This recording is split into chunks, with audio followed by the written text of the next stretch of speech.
on va continuer le développement et l'implémentation des méthodes qui restent. Donc, on va commencer par find by ID. Donc, c'est la même chose que find all.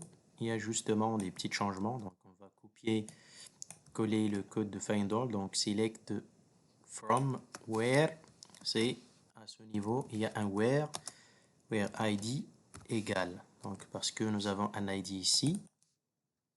Nous avons besoin d'un objet de changer déjà la méthode, c'est query for object. Donc c'est query for object. Query for object. Et puis qui prend en paramètre un new object. New object, un tableau qui contient en fait les paramètres. Donc, les paramètres, c'est pour notre cas, c'est ID. Et puis, c'est pas le type de retour. Donc, le type de retour est un utilisateur. Donc, user égale. Donc, c'est la même chose. Donc, on va changer parce que nous avons ici un ID et un ID ici pour ne pas en fait avoir une petite erreur. Donc, on va changer cet ID par user ID. Et puis, on va le changer à ce niveau ici. Donc, et puis, on va faire un return. Donc, à ce niveau-là, on va faire return optional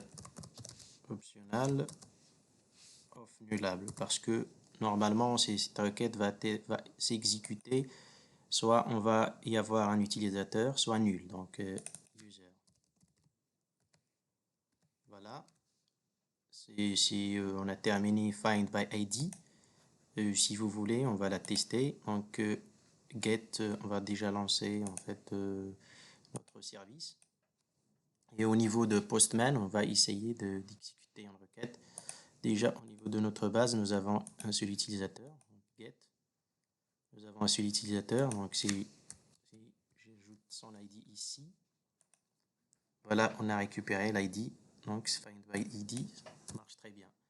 On va essayer de compléter, donc pour save, on va utiliser en fait une requête, insert SQL égale insert into user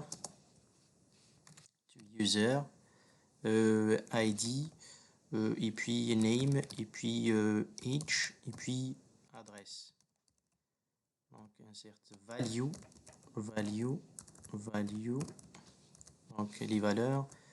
Pour le moment on n'a pas de valeur, donc on va ajouter des valeurs paramétrées.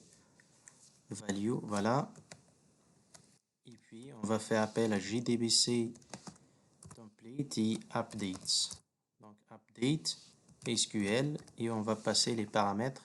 Donc on a besoin de l'ID et le name et l'âge et l'adresse. On va les récupérer à partir du user. Donc user get ID et puis user get name et puis user get âge. Il faut respecter l'ordre, bien sûr. On a ID, name, âge, et puis il ne reste que adresse. User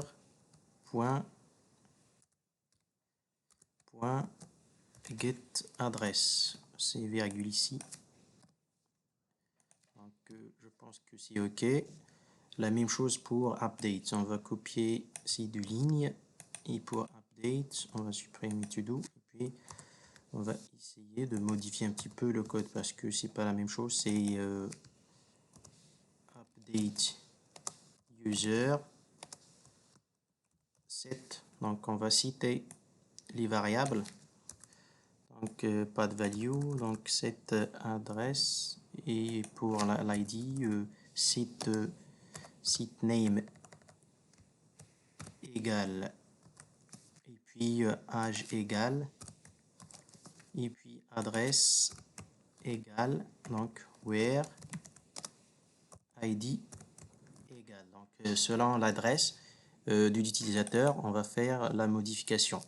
Donc update SQL, donc c'est la même chose, mais à ce stade-là, on va changer ce paramètre.